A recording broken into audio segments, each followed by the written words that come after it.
البدع والأهواء، أهل البدع العقائدية وأهل البدع السياسية. نقول بيننا وبينكم السلف، بيننا وبينكم الكتب، كان فيقول البدع بيننا وبينكم. بسم الله الرحمن الرحيم. الحمد لله الذي أرسل رسوله بالهدى ودين الحق ليظهره على الدين كله وكفى بالله شهيدا. أشهد أن لا إله إلا الله وحده لا شريك له إقرارا به وتوحيدا، وأشهد أن محمدا عبده ورسوله صلى الله عليه وعلى آله وسلم تسليما مزيدا لا نبي بعده.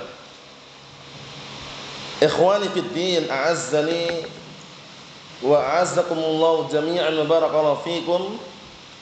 Sebelum kita melanjutkan bacaan terhadap kitab 300 hadis sahih muttafaqan alaih yang diambil dari kitab Riyadhus Shalihin, pada pertemuan yang sebelumnya kita sudah membaca dua hadis. Hadis yang pertama berkaitan masalah larangan mengkhususkan hari Jumat untuk berpuasa tanpa ada sebab sebelumnya. Mafhumnya kalau ada sebab sebelumnya, mungkin karena puasa sunnah atau puasa Daud atau yang semisalnya, maka diperbolehkan. Adapun dia mengkhususkan puasa di hari Jumat tanpa sebab, itu yang dilarang dalam syariat. Yang kedua, hadis yang berisikan tentang larangan menodongkan senjata kepada saudaranya karena khawatir setan nanti mencabut senjata tersebut, akhirnya menimpa saudaranya yang berakibat saudaranya terkena senjata tadi. Yang hafal dua-duanya setorkan serentak seperti biasanya, barakallahu fikum. Yang hafal cuma satu, setelahnya tafadhalu.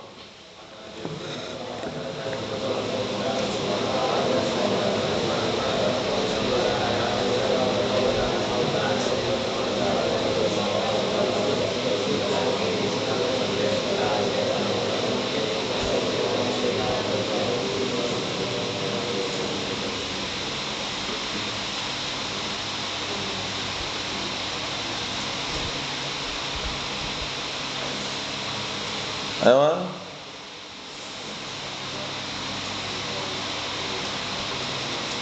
Coba perhatiin.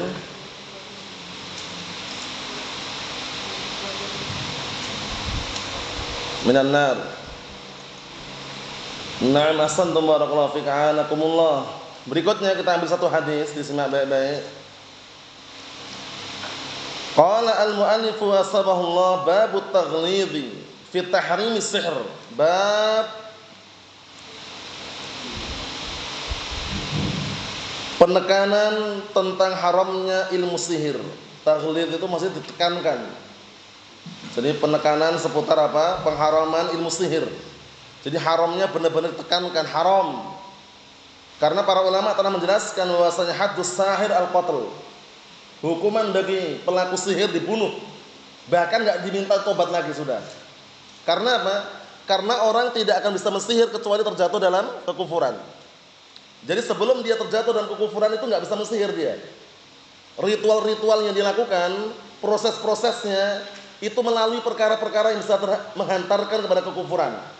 Seperti nginjak-injak Al-Quran, menulis ayat-ayat Al-Quran di dalam kamar mandi dengan darah haid, bayangkan itu. Kemudian sebagian mereka barakallahu fiik nulis di kertas Arab itu ayat-ayat Al-Quran, kemudian kertas tadi digulung-gulung, dilemparkan dalam WC, bayangkan itu. Intinya ritual-ritual yang apa? Yang menghantarkan kepada kesyirikan. Sehingga orang tidak akan bisa mensihir kecuali apa? Sudah terjatuh dalam kesyirikan. Faham? Nah, oleh karena itu barakallahu fiik, haddus sahir al-qatl.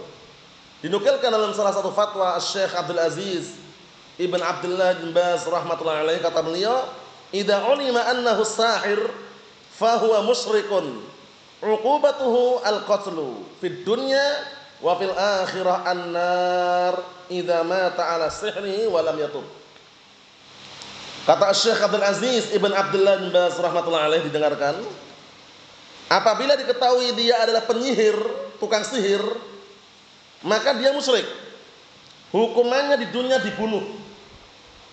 Paham ya? Hukumannya di dunia apa? Dibunuh. Sedangkan di akhirat hukumannya adalah neraka. Apabila dia mati di atas sihirnya dan tidak tobat. Mafhum? Itu bahaya di situ. Karena tidak ada di sana sihir putih, sihir hitam, enggak ada, semuanya hitam semuanya. Kalau orang-orang awam kan kadang membagikan, ini sihir putih nih. Sihir putih itu untuk melawan sihir hitam katanya. Kita katakan enggak ada. Semua sihir gelap, enggak ada yang putih. Paham ya? Oleh karena itu ketika Allah Subhanahu wa taala mengutus Harut dan Marut, mengutus waktu itu di negeri Babil, itu bukan karena ilmu sihir itu boleh, bukan. Tapi apa? Menguji. Paham ya? Menguji bahwasanya bagaimana responnya manusia. Sudah mengatakan innama nahnu fitnatun fala takfur. Kami itu hanya menguji, jangan engkau kufur. Ternyata belajar, kafirlah dia. Paham? Di situ udah jelas innama nahnu fitnatun fala takfur. Kami ini hanya menguji. Fitnah. Jangan engkau kufur. Menunjukkan bahwasannya barakallahu fiik, seseorang ketika mempelajari ilmu sihir terjatuh dalam kekufuran wal iyad billah. Ritual-ritualnya semuanya ritual kekufuran. Allahul musta'an, sampai dia mensihir. Sampai dia bisa mensihir. Dan para ulama telah menjelaskan termasuk akibat atau pengaruh dari sihir di antaranya seorang suami benci dengan istrinya. Istri benci dengan suaminya. Atau membikin barakallahu fiik seorang lelaki cinta dengan perempuan. Perempuan cinta dengan laki-laki, seperti ilmu pelet. Itu masuk cabang daripada sihir juga itu. Paham ya? Kemudian menjadikan orang yang semula sehat disihir dari sakit. Paham ya? Allahul musta'an. Kita lihat, walaupun babnya ini satu poin sihir, tapi ternyata di dalam hadis nanti ada 7 perkara yang bisa membinasakan. Sudah pernah antum lewati, sudah sering antum dengar sehingga sangat mudah dihafalkan. Diperhatikan baik-baik, profesional. Kita lihat sini. An Abi Hurairah radhiyallahu anhu, 'anil Nabi sallallahu alaihi wa ala alihi wasallam qala, "Istanibus sab'al mubiqat." Qalu ya Rasulullah, "Wa ma hunna?" Qala asyirku billah was-sihru wa qatlun nafsil allati harramallahu illa bil haqq wa aklur riba wa aklu malil yatim wa tawalli yaumaz zahf wa qatful muhsanatil mu'minatil ghafilat. Muttafaqun alaih. Ana artikan, dipersiapkan itu yang enggak tahu artinya diartikan. Dari hadisnya Abi Hurairah radhiyallahu anhu, Abdurrahman As-Sakhr Ad-Dawsi radhiyallahu anhu, dari Nabi sallallahu alaihi wa ala alihi wasallam, qala, beliau berkata, "Istanibus sab'al mubiqat." Jauhilah, hindarilah 7 perkara yang bisa membinasakan. Mubiqat itu membinasakan. Mubiqat artinya membinasakan. Kemudian segenap para sahabat bertanya, "Ya Rasulullah, wa ma hunna?" Wahai Rasulullah, apa 7 perkara yang membinasakan tersebut? Qala, kemudian beliau berkata atau seraya menjawab, pertama asyirku billah. Berbuat syirik kepada Allah Subhanahu wa taala. Dikondisikan faedahnya 7 perkara yang bisa membinasakan seorang hamba. Pertama asyirku billah. Berbuat syirik kepada Allah Subhanahu wa taala. Mensekutukan Allah Subhanahu wa taala. Syirik ini merupakan dosa besar yang paling besar. Sebagaimana hadisnya siapa itu? Hadisnya Abi Bakrah Nufai' ibn Harith radhiyallahu anhu. Suatu ketika Rasulullah SAW berkata apa? Ala ukhbirukum bi akbaril kabair. Qalu bala ya Rasulullah. Qala al-isyraqu billah wa uququl walidain. Ala wa qauluz zur wa syahadatuz zur. Artinya diperhatikan baik-baik. Suatu ketika Rasulullah SAW berkata, maukah kalian aku tunjukkan dosa besar yang paling besar? Kemudian segenap para sahabat menjawab, tentunya Rasulullah. Akhirnya beliau alaihi salatu wassalam menyatakan al-isyraqu billah, berbuat syirik kepada Allah Subhanahu wa taala. Kemudian yang kedua apa? Uququl walidain, durhaka kepada kedua orang tua. Yang ketiga apa? Sumpah palsu, qauluz zur, ucapan dusta, modal dusta, sumpah palsu. Syahidnya asyirku billah. Kesyirikan barakallahu fiik bisa menghancurkan semua amalan. Kalau syirik akbar, ancamannya ngeri. Innahu may yusyrik billah faqad harramallahu alaihil jannah wa ma'wahun nar wa ma lidzalimina min ansar. Sesungguhnya barang siapa yang berbuat syirik kepada Allah Subhanahu wa taala, apa kata Allah Subhanahu wa taala? Wa ma'wahun nar, tempat kembalinya api neraka. Pertama diharamkan bagi dia surga. Kedua apa? Allah taala sediakan tempat kembalinya di neraka. Kemudian tidak ada penolong baginya. Paham ya? Tidak ada penolong bagi orang-orang yang berbuat kesyirikan. Syirik akbar menghancurkan semua amalan. Nabi saja diperingatkan. Bukan manusia biasa, Nabi diperingatkan. La in asyrakta la yahbatanna 'amaluk wa la takunanna minal khasirin. Jika engkau berbuat syirik, niscaya akan hancur amalanmu dan engkau kelak termasuk orang-orang yang rugi. Kemudian dalam ayat yang lainnya, walau asyraku la habita anhum ma kanu ya'malun. Kalau seandainya mereka berbuat kesyirikan, niscaya akan hancur semua amalan yang dulu mereka kerjakan. Kemudian dalam ayat yang lain, wa qadimna ila ma 'amilu min 'amalin faja'alnahu haba'an mansura. Kemudian kami tunjukkan amalan-amalan yang dulu pernah dia amalkan di dunia yang tercampur oleh kesyirikan. Apa kata Allah SWT? Kemudian kami jadikan amalan tersebut bagian debu yang berterbangan. Enggak ada nilainya. Wal'iyadzubillah. Allahumma salim salim. Kalau syiriknya asghar, diperhatikan ini ya, akan menghancurkan amalan yang terkena syirik itu. Apa di antara syirik asghar? Riya. Nabi kita Muhammad SAW mengatakan dalam hadis yang sahih, beliau mengatakan, akhwafu ma akhafu alaikum asyirkal asghar. Fasu'ila anhu faqala ar-riya. Perkara yang paling aku khawatirkan kepada kalian adalah syirik kecil. Akhirnya tanya, apa itu syirik kecil? Riya. Apa itu riya barakallahu fiik? Apakah riya itu dahak yang antum keluarkan ketika batuk? Itu bahasa Jawa. Paham ya? Riya yang itu lain lagi. Riya di sini barakallahu fiik adalah an ya'mala ar-rajulu 'amalan yuridu bidzalika min ajli an yanzura ilaihin nas. Itu di antara maknanya. Seseorang beramal dengan suatu amalan, tapi dia menginginkan dengan amalan tersebut agar dilihat oleh manusia, disanjung, biar viral, biar terkenal, biar populer, ngasih bantuan selfie dulu. Bayangkan itu. Allahul musta'an. Naam. Ikhwani fid din, a'azzani wa a'azzakumullah jami'an wa barakallahu fikum. Yang pertama, ngeri asyirku billah. Kesyirikan ini hindari barakallahu fiik. Sampai-sampai al-Imam Ibnu Qayyim al-Jauziyah rahmatullahi alaih menyebutkan dalam kitab beliau, apa kitabnya itu yang sudah kita lewati? Fal mu'ridu an tauhid musyrikun sya'am am aba wal mu'ridu an sunnah mubtadi'un dhalun sya'am aba. Apa san? Fal mu'ridu an tauhid musyrikun syaa'a am aba wal mu'ridu an sunnah mubtadi'un dhalun syaa'a am aba. Artinya disebutkan dalam kitab tersebut, nanti kita lihat lagi. Beliau al-Imam Ibnu Qayyim al-Jauziyah rahmatullahi alaihi mengatakan, orang yang berpaling dari tauhid musyrik dia. Syaa'a am aba, enggan ataukah mau, musyrik. Wal mu'ridu an sunnah mubtadi'un dhalun syaa'a am aba.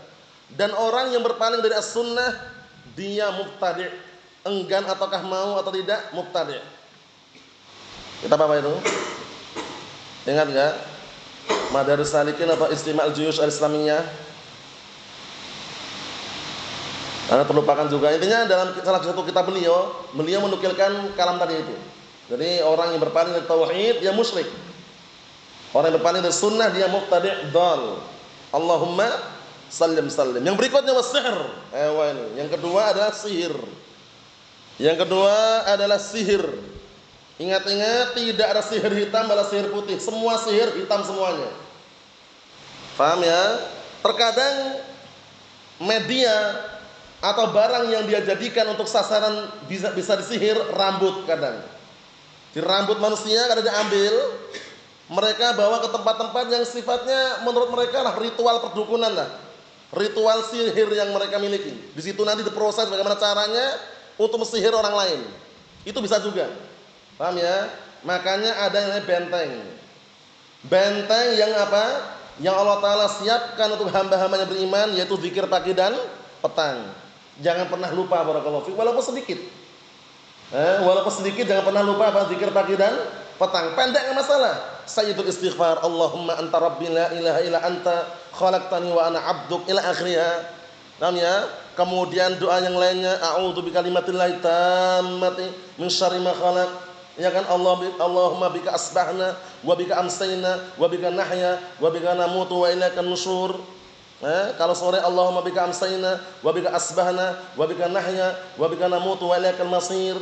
Walaupun pendek enggak masalah, tapi zikir pagi dan petang pastikan antum baca di situ. Paham ya? Nah, dihafalkan. Sudah ada kitab-kitab yang sekarang terjemahkan kan, tinggal disalin satu persatu. Ada modal yang apa? Dijadikan benteng agar tidak terkena apa? Gangguan syaitan yang terkutuk, sihir atau yang semisalnya, ain atau yang semisalnya. Mafhum? Jadi bukan kosongan gitu ya. Senjata ada tapi antum enggak mau pakai. Keliru. Paham ya? Dihafalkan sedikit demi sedikit, zikir pagi dan petang. Semuanya sudah tercatat dalam buku-buku terjemahan yang sudah waktu itu dibagikan satu persatu itu. Tinggal antum hafalkan. Harus seperti itu, kreatif, inisiatif untuk membentengi diri.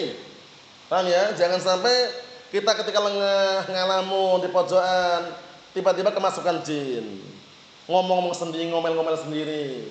Kemudian ujung-ujungnya apa? Barangkali ngamuk, ya. Nah, dibacakan Al-Qur'an panas badannya. Bayangkan itu. Kenapa? Karena ketika orang itu ngalamun, kosong, itu peluang jin masuk di situ. Paham ya? Ngalamun di pojokan, tengok-tengok kanan kiri, la dzikir wala syai', la salam wala kalam, ujung-ujungnya kemasukan jin. Bayangkan itu. Itu terjadi loh ya, bukan istilahnya omong kosong nih, terjadi kadang-kala seperti itu. Paham ya? Orang yang kosong, kemudian tidak dzikir wala syai', nah peluang jin untuk masuk di situ. Makanya jangan pernah kosong barakallahu fiik. Kalaupun seandainya ada waktu luang bisa baca-baca, zikir pagi dan petang ya kan? Atau mungkin barakallahu fiik mengulang-ulang kajian Al-Qur'an Sunnah, atau intinya jangan kosong. Paham ya? Kosong dalam melamun. Kosong belong itu jangan. Naam. Disibukkan dengan perkara-perkara yang bermanfaat. Yang kedua sihir. Sudah kita lewati tadi ya. Pelakunya hukumannya al-qatl, dibunuh. Tentunya yang melaksanakan siapa ini? Hukamul muslimin, pemimpin, pemerintah. Rakyat sipil tidak ada wewenang. Jadi kalau antum jumpai di kampung ada tukang sihir, jangan antum hakimi sendiri. Paham ya? Kalau memang meresahkan, tangkap saja. Laporkan kepada pihak yang berwajib. Perkara mereka hukumi bagaimana urusan mereka. Kalau hukum syariat dibunuh. Paham ya? Hukum syariat dibunuh. Tapi kalau kita bertindak frontal, kita bunuh sendiri, kita hakimi sendiri, keliru dalam syariat. Karena kita bukan pemimpin. Paham ya? Bukan pemimpin. Allahul musta'an. Yang ketiga. Jadi nanti kalau ditanya apa 7 perkara yang bisa membinasakan seorang hamba, pastikan tidak gagal paham. Hadisnya ada di hadapan antum. Pertama syirik, kedua sihir, ketiga wa qatlun nafsil allati harramallahu illa bil haqq. Membunuh jiwa yang Allah telah haramkan kecuali dengan benar. Berarti boleh kalau dengan benar. Naam. Kalau dengan alasan yang benar boleh. La yahillu damu mri'in muslimin illa bi ihdas salas. Itulah alasan, diperhatikan ya. Alasan yang membuat apa? Darahnya seorang muslim halal untuk dialirkan. Pertama, as-sayyibuz zani. Tidak halal darahnya seorang muslim untuk dialirkan kecuali disebabkan karena salah satu 3 perkara. Pertama apa? As-sayyibuz zani. Seorang sudah menikah kemudian berzina, diapakan? Rajam. Mafhum? Rajam. Yang kedua, an-nafsu bin nafsi. Jiwa dibalas dengan jiwa, qisas. Yang ketiga, at-tariku lidinihi al-mufariqu lil jamaah. Orang yang meninggalkan agamanya, berpaling dari jamaatul muslimin, murtad. Itulah yang boleh dibunuh dengan alasan yang benar. Imma karena rajam, qisas, atau murtad. Selain ini barakallahu fiik haram. mengalirkan darah kaum muslimin, mendolimi kaum muslimin, apalagi bom bunuh diri. Allahul musta'an. Jadi kadang-kala mereka anak-anak muda didoktrin oleh apa? Pemikiran-pemikiran sesat, akhirnya apa? Nah, barakallahu fi, dipanas-panasin jihad fisabilillah, surga firdaus, akhirnya bom bunuh diri. Paham ya? Ternyata yang dibunuh siapa yang dibunuh? Tidak murni orang kafir saja, orang muslim pun ada yang ikut. Jadi imbasnya di situ. Dan kalaupun orang kafir, posisi damai seperti ini, nggak ada peperangan, dia bom bunuh diri, keliru di situ, nggak ada syariatnya. Paham ya? Nah, ingat ayatnya.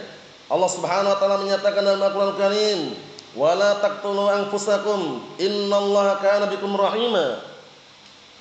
Jangan kalian membunuh diri kalian, karena sungguhnya Allah taala mencintai dan menyayangi kalian. Disayangi, dicintai enggak mau, malah bunuh diri. Kemudian sebutkan dalam ayat yang lainnya, "Wala tulqu biaydikum ila tahlukati wa ahsinu, innallaha yuhibbul muhsinin." Jangan kalian melemparkan diri kalian kepada kebinasaan dengan sebab tangan kalian, dan berbuat baiklah kalian, karena sesungguhnya Allah taala mencintai orang-orang yang berbuat kebaikan. Dalam hadis yang lain, Nabi kita Muhammad SAW menyatakan, "Man qatala nafsahu bisyai'in 'udziba bihi yaumal qiyamah." Diperhatikan ya. Barang siapa yang bunuh diri dengan sesuatu, nanti dari kiamat dia akan diazab dengan sesuatu yang dia pakai untuk bunuh diri tersebut. Akan diazab dengan sesuatu yang dia pakai untuk bunuh diri tersebut. Dalam riwayat yang lain, bihadidin, dengan besi. Berarti menunjukkan bahwasanya apa? Nah, barakallahu fiik, bunuh diri adalah haram. Atau bunuh orang lain haram. Ingat-ingat hadis yang kita lewati kemarin, "Idzal taqal musliman bisayfayhima fal qatil wal maqtul finnar." Apabila dua orang muslim bertemu saling membawa senjata, baku hantam, muslim dan muslim, barakallahu fiik, maka pembunuh dan yang dibunuh di neraka. Akhirnya ada orang yang protes, "Ya Rasulullah, hadal maqtul." Atau, "Ya Rasulullah, hadal qatil, fama balul maqtul." Ya Rasulullah, ini pembunuh jelas di neraka, tapi kenapa yang dibunuh di neraka juga? Apa alasannya ternyata? Kana harisan ala qatli sahibihi. Dulunya yang terbunuh tersebut sangat semangat untuk membunuh saudaranya, tapi terbunuh duluan. Bayangkan itu. Makanya hati-hati barakallahu fiik, jangan sampai saling baku hantam, bunuh-bunuh padahal apa? Sesama muslim. Ancamannya berat. Yang membunuh dan yang dibunuh dua-duanya di neraka. Allahul musta'an. Naam. Kemudian sebutkan dalam ayat yang lainnya, Allah Subhanahu wa taala memberikan ancaman, "Wa man yaqtul mu'minan muta'ammidan fajazaohu jahannam khalidan fiha wa ghadiballahu 'alaihi wa la'anah." Artinya apa? Barang siapa yang membunuh seorang mukmin dengan sengaja, maka apa? Maka tempat kembali neraka jahanam. Kekal di dalamnya, tinggal lama dalam neraka jahanam tersebut. Didengarkan ini, diperhatikan. Kemudian apa? Mendapatkan ancaman laknat dan kemurkaan dari Allah Subhanahu wa taala. Mendapatkan ancaman laknat dan kemurkaan dari Allah Subhanahu wa taala. Jadi, nah barakallahu fiik, dilarang untuk mengalirkan darah kaum muslimin kecuali dengan 3 alasan yang syar'i. Apa tadi 3 alasan?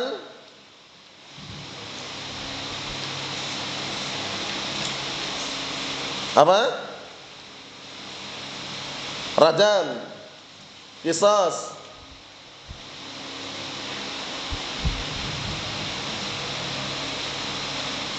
murtad. 3. Selain ini haram. Paham ya? Membunuh diri haram, membunuh saudaranya haram. Tapi kalau 3 ada pada seorang, dihalalkan karena alasan yang syar'i. Berikutnya, yang keempat, wa aklur riba, makan harta riba. Disimak itu, makan harta riba. Nanti pasti kalau tanya, apa itu 7 perkara, harus bisa. Paham ya? 7 perkara yang diperintahkan untuk menjauhi dan menghindari. Yang pertama syirik, kedua sihir, yang ketiga membunuh jiwa yang Allah telah haramkan, yang keempat makan harta riba. Kenapa makan harta riba haram barakallahu fiik? Banyak dalilnya. Di antaranya dalam Al-Qur'an Karim Allah Taala berikan peringatan, ya ayyuhalladzina amanu taqullaha wa daru ma baqiya minar riba in kuntum mu'minin fa in lam taf'alu fa'dzanu biharbin minallahi wa rasulih. Lihat itu. Fa'dzanu biharbin minallahi wa rasulih. Wa in tubtum falakum ru'usu amwalikum la tadlimun wa la tudlamun. Itu ayatnya. Diperhatikan ya. Dengarkan Mas, diperhatikan, ini penting sekali nih, biar nanti antum tahu dalilnya dan juga bagaimana penjelasan seputar haramnya riba. Karena riba ini merajalela di tengah-tengah masyarakat. Kadang mereka modelnya bentuknya BMT, minjamkan harta bentuknya barang, masuk juga itu praktek BMT itu. Paham ya? Minjamkan barang, minjamkan uang bentuknya barang.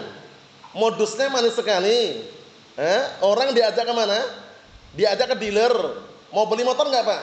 Enggak punya uang Mas, ayo ikut ke dealer sama pihak BMT tadi. Di dealer disuruh milih mana? Ternyata bapak tadi milih apa? Milih motor Frigo, Yamaha Frigo. Baru dibayar kontan oleh siapa? Pihak BMT. Tapi bapak tadi bayar ke pihak BMT kredit kontan 20 juta keluaran terbaru, paham ya? Kemudian kalau kredit 22.500.000. Nah, orang tadi bapak tadi bayar ke BMT 22.500.000. Aslinya minjamkan uang 20 juta, mengembalikan berapa? 22.500.000. Bentuknya barang. Ini hati-hati ini ya. Praktek riba sangat halus lembut ini. Karena pihak BMT itu biasanya enggak ada barang di rumahnya itu. Di kantornya, antum cek kalau percaya. Kantor BMT itu ada barangnya biasanya? Enggak ada barangnya biasanya. Antum datanya kosong itu aja. Nanti ajak ke tempat baru transaksi sana. Beda halnya kalau BMT-nya dengan barang. Jual beli kredit itu boleh, tapi barang ada. Paham ya? Kalau BMT seringnya kosongan, nggak ada barang. Antum diajak ke tempat toko atau ke dealer, milih gitu nanti. Nanti sama BMT dilunasi kontan, antum bayar ke BMT kredit. Hati-hati, riba dengan cara yang halus. Minjamkan uang bentuknya barang. Mahum? Nah, Allahul musta'an. Ingat-ingat tadi perkataan Allah Ta'ala, wahai orang-orang yang beriman, bertakwalah kalian kepada Allah Ta'ala dan tinggalkanlah sisa-sisa riba. Jika kalian benar-benar apa? Beriman. Kalau tidak melakukan apa ancamannya? Ancamannya apa ancamannya kalau tidak melakukan? Fa'dzanu biharbin minallahi wa rasulih. Kumandangkanlah peperangan melawan Allah dan Rasulnya. Siapa yang menang coba? Perang melawan Allah dan Rasulnya, bayangkan itu. Riba itu ngeri, barakallahu fiik. 1 jam cair katanya. Cair di mana? Nanti di neraka itu bahaya sekali di akhirat. Bahkan ada tulisan lagi di promo-promonya itu pinggir jalan itu, tempel-tempel kadang di belakang mobil, kadang di pinggir jalan itu ya. Enggak sampai 5 menit cair katanya. Allah musta'an. Pinjaman online, pinjol. Pinjol-pinjol itu pinjaman online itu hati-hati itu. Itu enggak mungkin enggak ada bunganya itu. Kalau Pak untuk apa? Untuk biar mulus prakteknya bunga 0,2%. Enggak ada duanya di situ. Allah musta'an. Enggak pernah ada bunga 0% enggak ada. Allah musta'an. Hati-hati. Riba barakallahu fiik sangat merajalela. Sampai sebutkan dalam suatu riwayat itu bahwasannya hampir-hampir harta sekarang ini tidak selamat dari apa? Harta-harta akhir zaman ini debu-debu riba. Paham ya? Wallah alhamdulillah riwayat atau perkataan ulama itu pernah mendapatkan faedah itu tidak selamat dari debu-debu riba. Jadi kita waspada, hati-hati. Yang nampak riba tinggalkan. Jangan pernah tertarik dengan pinjaman online. Paham ya? Kecuali benar-benar 0% bunganya.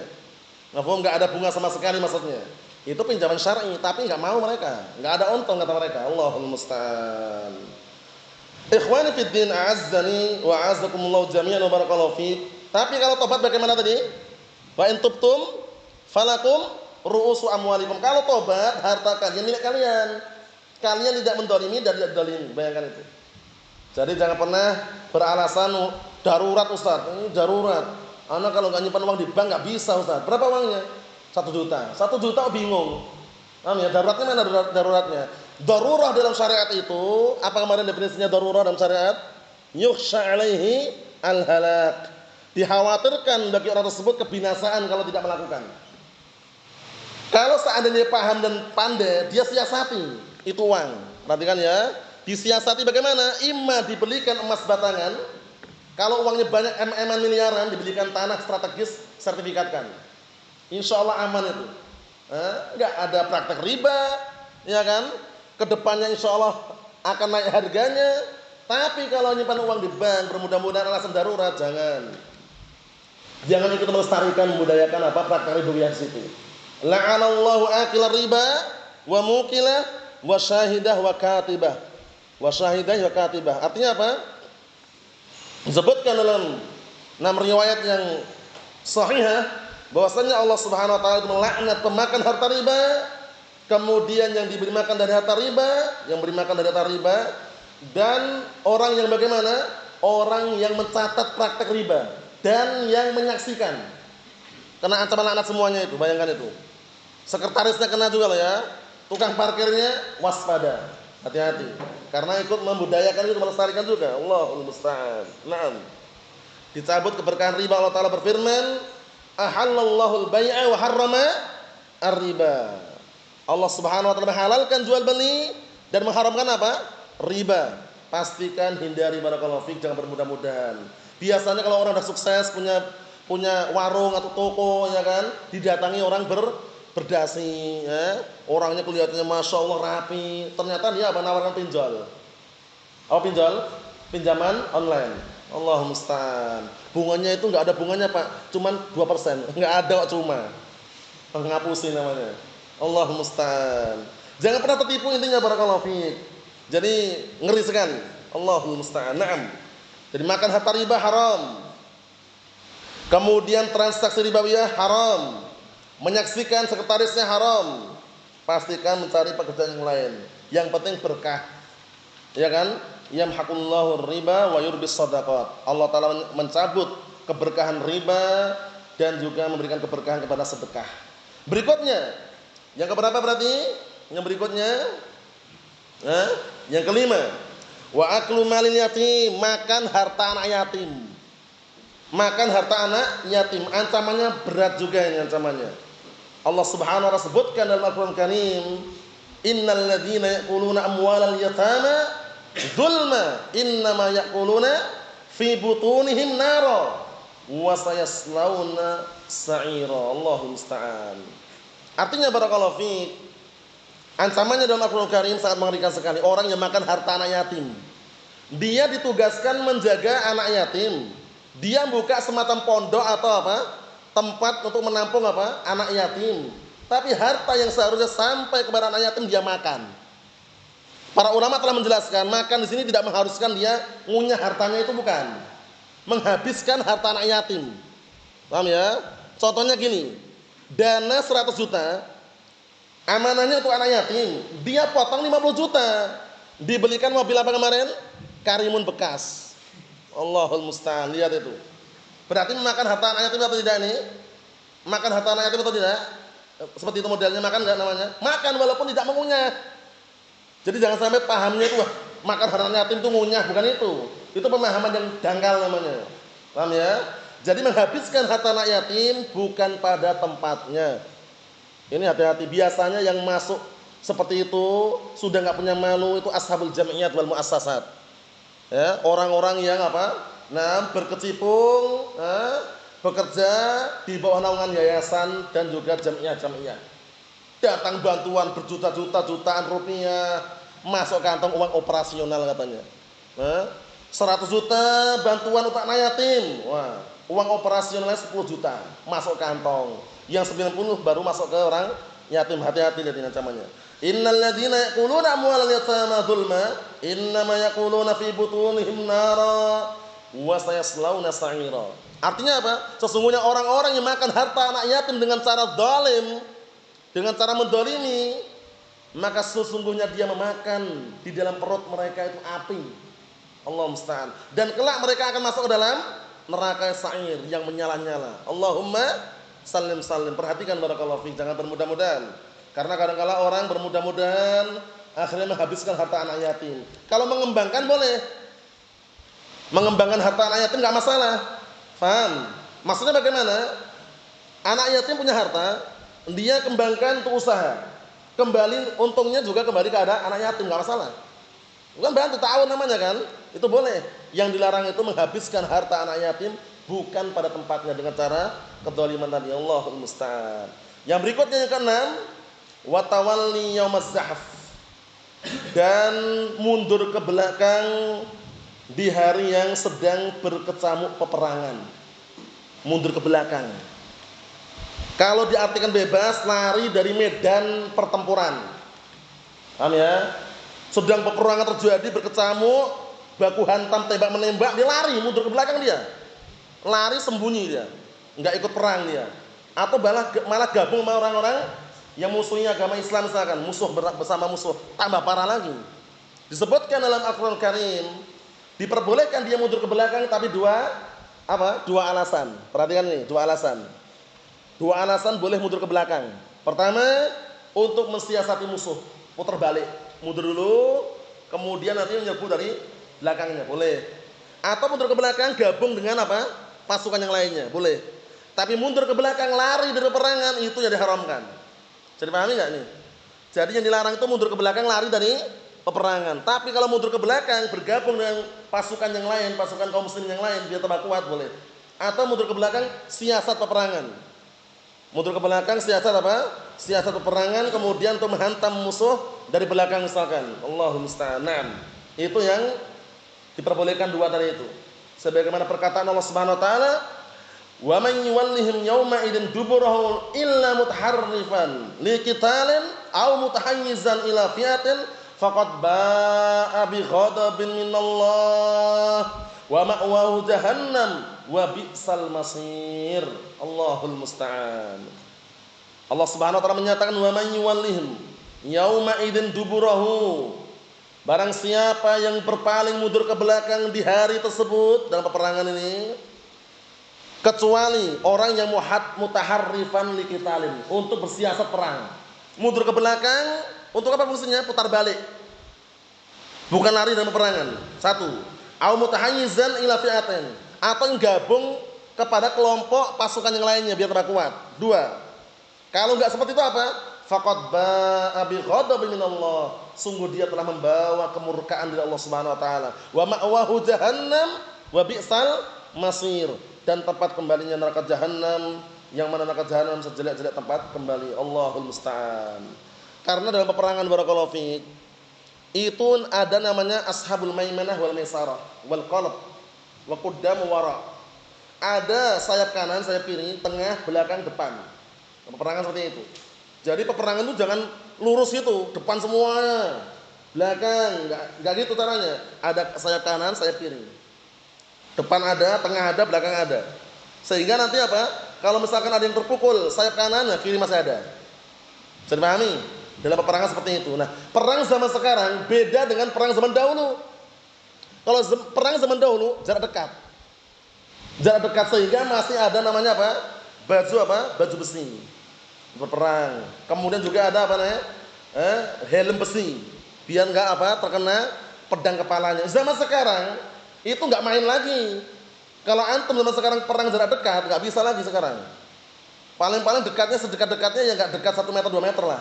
Paham ya? Jauh. Karena sekarang pakai senjata yang lebih canggih lagi.